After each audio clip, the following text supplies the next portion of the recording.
All right, let's go ahead and gather rounds. We may have one or two more families that are going to join us later, but we'll go ahead and get started. So glad that you guys could be here today. We love our families here at Palmetto and just being able to invest in them and encourage them. We're so thankful that Pastor Sam and Beth could be here today, and also to hear from Kristen Ironside. We have refreshments of back, which you've already availed yourselves of. And we have a resource table as well for Pastor Josh and the counseling ministry.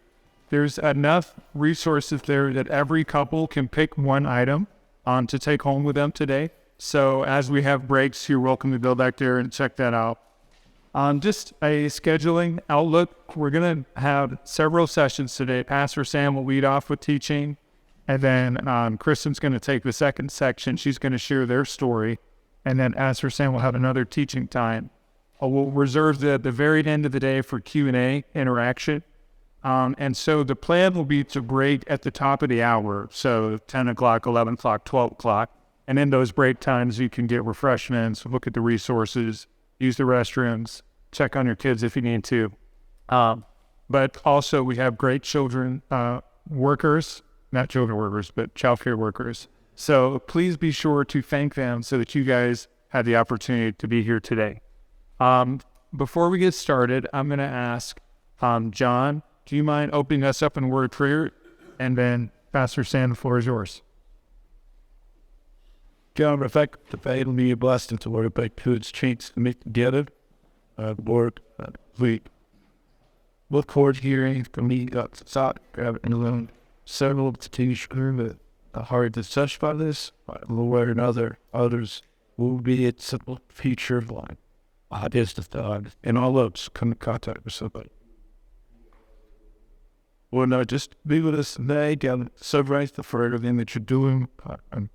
We're at church, we will pray for the just be with Pastor Sam, Kristen also is there, is sharing with us, Lord, she just give the clarity of thought and the place to and the should be to speak, be to listen. I will lovingly for all you do for us, pricing. Amen. Well, good morning, and I'm sorry for the way that I sound today.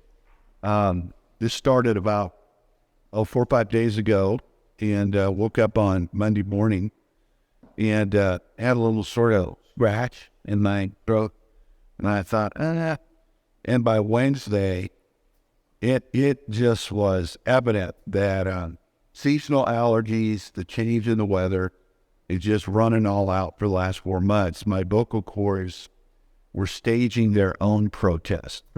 So Thursday and Friday, I decided if I better start thinking about Saturday if I'm going to have any hope of doing this. So I went up vocal silence, which my family very much enjoyed for 2 days, or tried to anyway. And so here I am this morning. So I appreciate you showing up, and trust that what we have to say today will be helpful. So here's just a roadmap for today, and we can adjust this as, as what our goal is to be helpful to you. And we're not here to impress or to get through our stuff. We're here to be helpful. So whatever will be helpful to you in the most possible way is what we want to do. So I thought maybe what we would do at the first part of the hour is to kind of sort of look at this theologically. What is the theology behind this? And then to need a story, the story can unpack it for us. Like, what does it look like when this happens in our life? What's the anatomy of this particular kind of suffering? And then the third sort of session will come back to what has God given us in His Word that helps us to kind of respond to this. So I thought maybe the best thing to do would be to kind of start with a little sort of overview. And you can turn it in the Bible. We're going to be 2 primary texts for this session. One is in the Old Testament, one is in the New. We're going to be in Isaiah chapter 61, and we're going to be in 1 Peter chapter 5. And I'm going to ask Jonathan, if you would put that picture up for us, and I'm going to apologize to you in advance. It's a little bit of a graphic picture here. Do you have any recollection of what this is. You know what this is. So if you were alive during the Vietnam War, this was a picture that was taken in North Vietnam on June 1972. So the picture on my right, on this side, was taken on June 1972, and the little girl in that picture became known as the Napalm Girl. This picture, you've heard the expression, the shot that went around the world, it was heard around the world. This picture is the picture that went around the world, and many people credit this picture as one of the main impetuses for bringing an end to the U.S. involvement in the Vietnam conflict. There's an American photographer who took this picture. The young lady in the picture, the 9-year-old girl in the picture, her name is Kim Phui. And Kim Phui lived in the village behind me. Now, I cropped the picture for modesty's sake, but behind her is this huge, billowy black smoke that's just rising up from what was left of her village. When the napalm came, it destroyed her home, it destroyed her village, and destroyed her family. And she, and on this road, or many others like her that are running out of that village, the clothes were literally incinerated off of her body as she was running through the napalm. And it left unbearable scarring on her back. So she was able to make her way to another village, and somebody took pity on her and actually sent her to the hospital where they saved her life. But they couldn't do anything about the immense scarring that had happened to her. And that scarring would be with her really the rest of her life. She endured many surgical treatments. She would take what they call burn baths to try to keep that skin flexible. It would just tighten up. It would crack. It would just, all kinds of things would happen that were unbearably painful because of the burns that she suffered. In 1980, the North Vietnamese discovered her identity, because obviously this picture had gone around the world. They discovered her identity, and they began compelling her to come to political events where they politicized her picture and her identity to try to shame the West. And so she would have to show up to these things, and the Vietnamese, North Vietnamese would come and send a representative from the government to get her. They come to some rally or come and be present when they would tell the story of the aggression that had come against the country. And so this just became overwhelming to her, to the point that she began seriously contemplating taking her own life. There was no relief from the burns, the scars, the shame that came with this in her mind, the use of her storing for political purposes, etc. And one day, by now, in 1982, she was a student at the University of Saigon. And so she got word that the government was sending a representative to bring her to yet another rally that they wanted her to do or to be present at. And so she ran, and she decided to hide in the library. So she went into the library at the University of Saigon and crouched down behind one of the, we call them stacks, but they used to be shelves. And so she got in behind some shelves, and she crouched down, and she hid, hoping that nobody would think to look for her there, and that eventually this guy would give up and go away. And so while she was there, crouching down next to these shelves, she looked down at one of the shelves near the bottom, where she saw a small book, and it was a New Testament. And to pass the time, she pulled out a New Testament out and began to read it. And she began to read the story of the man who had scars. And she got fascinated that somebody else had suffered and had scars. So when this was all said and done, she was able to find a New Testament, a Bible, and she's starting to read it. And she read it for 2 hours in that library that day, but she took it and just started to read it.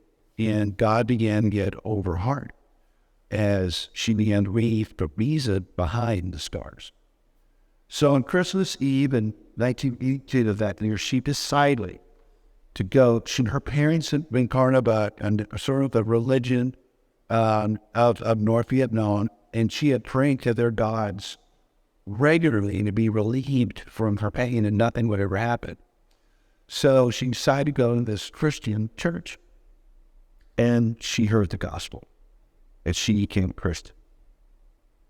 And so years later, she wrote, she grew the Lord. She goes around and speaks, and she wrote her story down. She said this in her book: I will never forget the picture. This picture. Shall never forget the picture. It changed everything. But I am thankful for the fire road, because eventually it led me to Jesus. And so the name of her book is Firewood. I think everybody at some point in their life has a fire road of their own. It may not be as extreme as what Kim Clee had, but everybody has a fire road. It might be the devastating loss of a loved one that you didn't anticipate coming into your life. It might be a diagnosis that you never thought you would hear coming out of the doctor's. It might be a phone call in the middle of the night, and the person that you thought was on their way home is no longer on their way home. It might be the unexpected results of the pregnancy test of your 16-year-old daughter. That could be a fire road that many families go down. But the bottom line is, as believers, we are not spared by Christ from the fire of the road. But if we will allow the scriptures to guide our steps on that road, we will find what those 3 Hebrew men found in the Old Testament, that there's somebody walking in the fire with us. And so that's really, in essence, what I had you go to Isaiah 61. Let me read to you the first 3 verses, and then we'll kind of jump in to how the theology of this works. The Spirit of the Lord is upon me. Now, this is Jesus. This is a reference to Jesus in the Old Testament. Whoever this person is, he is going to deliver Israel from their sins. And we know who that is because we have the entire Testament, right? We know that this person is. And he says, the Spirit of God is upon me because the Lord has anointed me to bring good news to the poor.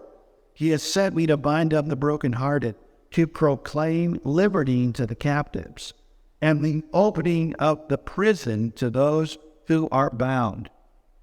In the book of Luke, Jesus actually quotes this in Nazareth at the synagogue, and he closes the book right there at the end of chapter, in verse 2, to proclaim the year of the Lord's favor. He closes the book and he says to the people that are gathered in that little tiny synagogue, I've been to that synagogue in Nazareth, and he says to them, this day has this scripture been fulfilled in your hearing. So he's talking about himself.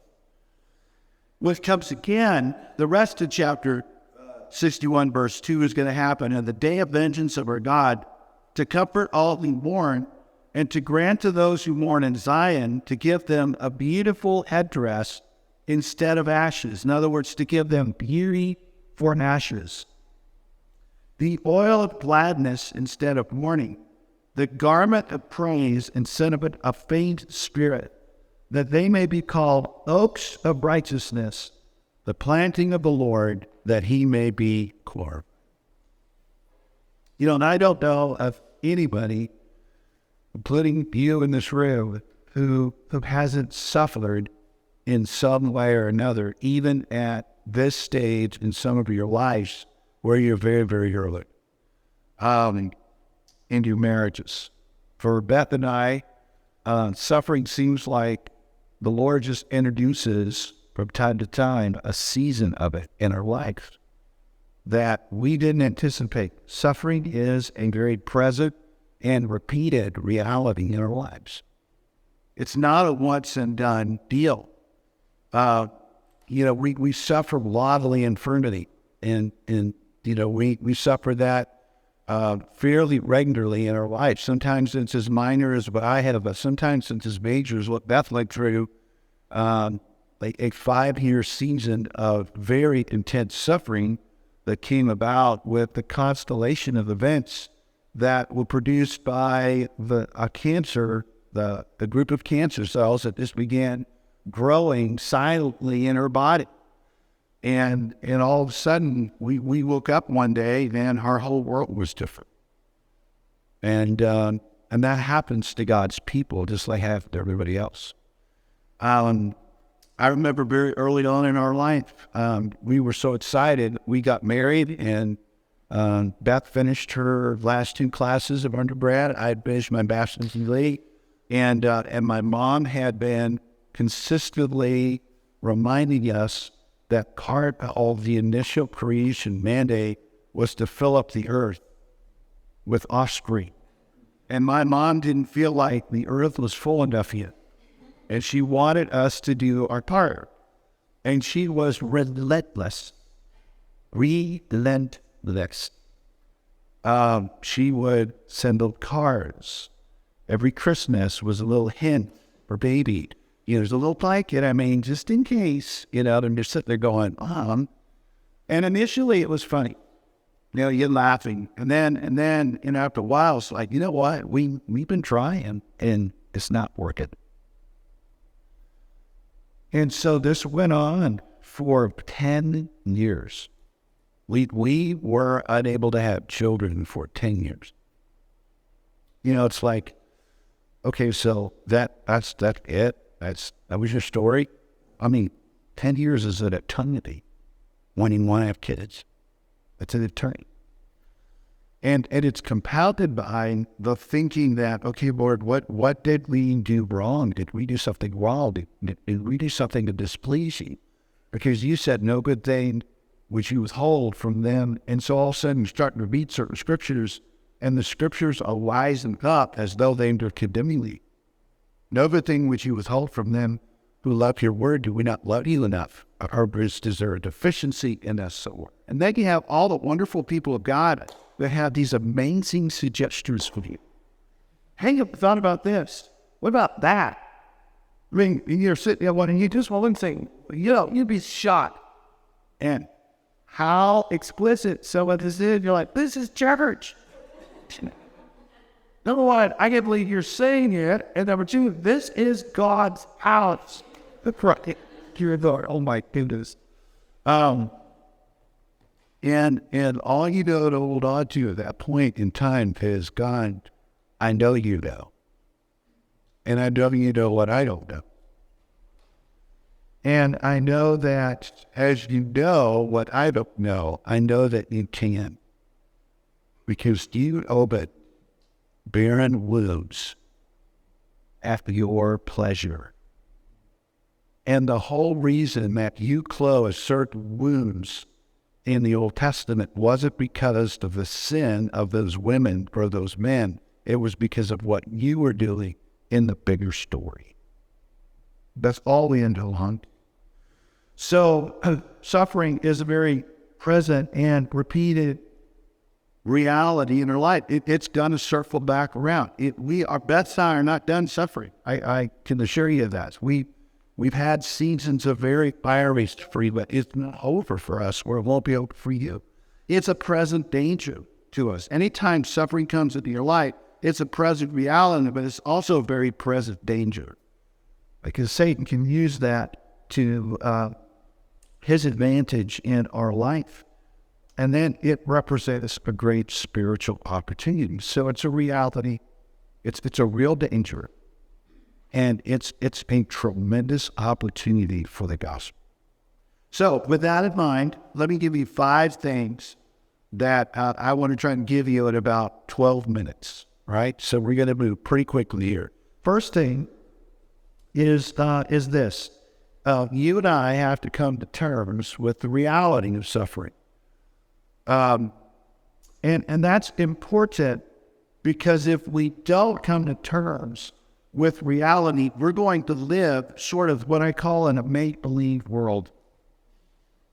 You have all been to people's homes where there has been, I shouldn't say the wall, but I've been to homes and you walk in a bedroom and the bedroom is unused and it's pristine and it is set up just the way it was the last time this 15-year-old daughter or this 17-year-old son was in the room before they exited the family in some way. Maybe they lost their life, or maybe they took their life, and maybe they ran away from home and maybe came back.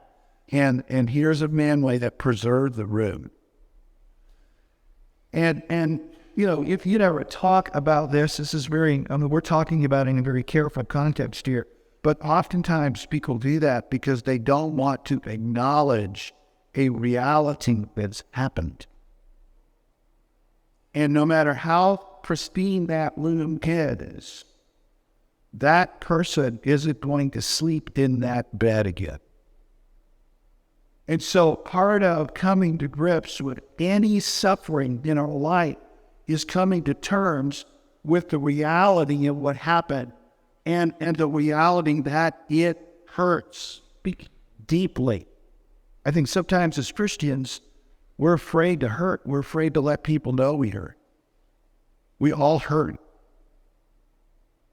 And I think one of the beauties of what we've encountered at Palmetto is it's okay to hurt. It's not okay to be bitter, but it is okay to hurt. And there is a reality that has to be acknowledged, because when you go into a season of suffering, it pushes you to the limits of your endurance, or it would be suffering.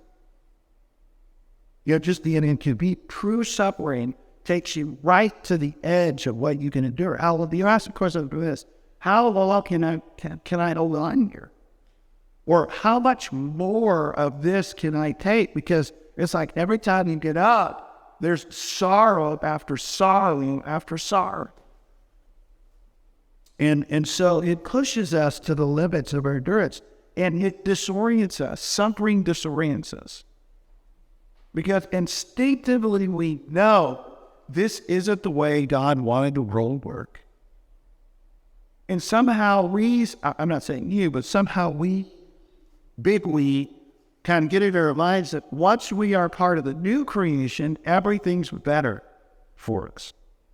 And so the broken pieces of the old creation should actually be part. We live and have our being in the middle of all of that brokenness, but the brokenness shouldn't be in us. And the problem with that is it's just not true. I mean, think about how inadvertently we talk about the gospel. If your marriage is bad, your life is a wreck, ask Jesus to save you, and everything will be, you finish it, better. Jesus makes it better. It's like salt. Salt makes all your food taste better. If you just sprinkle enough Jesus on stuff, it's going to make it taste better, right? So when suffering comes, it's so disorienting because it shouldn't be this way. So suffering, especially when it's prolonged, causes me to doubt fundamental realities about God. But we'll talk about those in our final session. But does God love me? Does God care? Does God know? Does God have the ability to do anything about it? And the answer is yes, yes, and yes. So why doesn't he? If the problem isn't with God, then there's only one other place where I know to locate the problem, and it's me. So what's going on in my life that is causing God to withhold his, whatever it is that we wanted to do? So suffering is a reality in their life. It's inevitable. It will come. James tells us this in chapter 1. Peter tells us this in chapter 4 of 1 Peter. Listen to what he says. Beloved, do not think it strange when the fiery trial comes upon you as though some unique, that's the idea of strange, some unique thing happened to you. So that, Peter's saying, look, when this fiery trial comes, don't let it overwhelm you with the idea that, boy, I don't know what to do with this. This is unusual and unique. Peter says it's not. It's part of the reality of life. It is excruciatingly painful. That's why Peter describes it as a fiery trial. And it is limited in length and in severity. 1 Corinthians 10, he says, he will not let me be tempted beyond, or tested rather, beyond your what? Ability to endure. Okay, so that's the first thing, coming to terms with the reality. Secondly, it helps to understand the roots. So what are the roots of all this? And I sort of kind of working through this over time. You do read it. I have read a lot of this area, and one of the most helpful things I came across was by a guy named Heath Lambert. Heath Lambert is in the world of biblical counseling, and he has six categories that he looks at when he's trying to help somebody understand pain. Where does it come from? Why is it in our life? And so it comes from human sinfulness. I mean, that's the first source of suffering. It comes from the human fallen condition. Sometimes in that sort of arena, you do have suffering that comes into your life because of the good or bad intentions of somebody else. So you remember the story in Mephibosheth in the Old Testament? And he was lame. And so how did he get lame? He had a nurse when he was 5 that was trying to help him escape from an enemy army that was coming into the city. And as she was running with him, she tripped. And he fell and shattered both of his legs. And he was lame for the rest of his life. Somebody was trying to help him and fell, and he suffered lameness for the rest of his life. Sometimes it comes with 10. Sometimes it's because of the sin of another person. You remember Abigail in the Old Testament? Abigail was married to a man named Nabal. And the Bible describes Nabal as a fool. And her life was miserable because her husband constantly was doing things to offend God and offend others. And then sometimes it comes because of her own sins, like David experienced in Psalm 32. So because of human sinfulness, sometimes it comes because we live in a cursed world, in a world under the curse. You remember the man born blind? And Jesus is going by, and here's this man, he's been blind from birth, and his disciples are confident they know why he's blind. Because, in our worldview, this kind of stuff only happens to sinners. So, Lord, we want to know something. Who sinned? He sinned, or was it his parents? You remember Jesus' answer? Jesus said it wasn't either. That's not why this man was born blind. He was born blind so that on this day, he could glorify God. He could be to the glory of God. And he opened that man's eyes. And it was part of how God began to help the world understand the truths about Jesus' meant. Sometimes suffering comes directly from Satan. He's a roaring lion seeking to devour and destroy. There is a ferocious hatred that Satan has, and sometimes Satan brings suffering and pain. You remember the stories in the New Testament of the little boys and little children that were demon afflicted, or the men that were demon afflicted? And those demons were just bringing pain into their life. And sometimes it comes because of, comes at the hand of other people. Sometimes it's pain that comes because others did something to you, the betrayal of a spouse, the sin of a child, the loss of something by the hand of somebody you loved. Or sometimes it comes on account of other people. Maybe you're suffering because of what you see going on in somebody that you love. I know that when I saw Beth go through what she had to go through for those 5 years, it was very, very hard as a spouse. Sometimes you have suffering that comes from confusion. We're not omniscient. We don't know everything. We're not omnipotent. We can't solve everything. And we're certainly not omnipresent. We can't go back and start over. We can't get to the end and be done with it. We live in the middle. And we have to walk through it. And all of this creates anxiety and creates fear. And then the ultimate end of all of this is death. An immense amount of pain and suffering comes to light because of the effect of death. Sometimes it's an immediate death. Sometimes it's a prolonged death. We're all living under the sentence of death. While our souls have been delivered for that, our bodies, Hebrews says, are going to pass through that valley unless the Lord comes first. So that's understanding the root of it. And then here's the third thing: embrace God's reason. There's a theological reason for all of this. And this is hard. Okay, so I'm going to let you know this is hard. This doesn't sound like help when you're in pain. But here it is. James says, suffering produces good in us.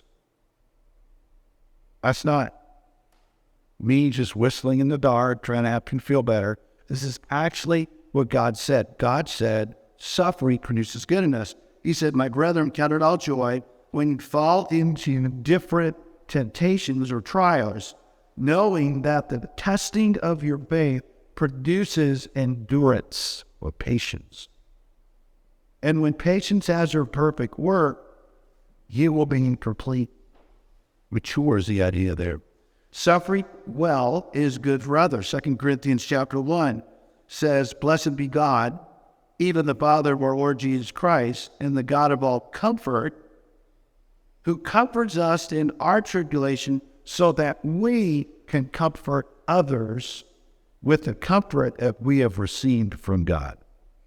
And then suffering well is good for the gospel. Paul said, I am writing that you would know and understand that the things that have happened in me, prison, have happened unto the furtherance of the gospel.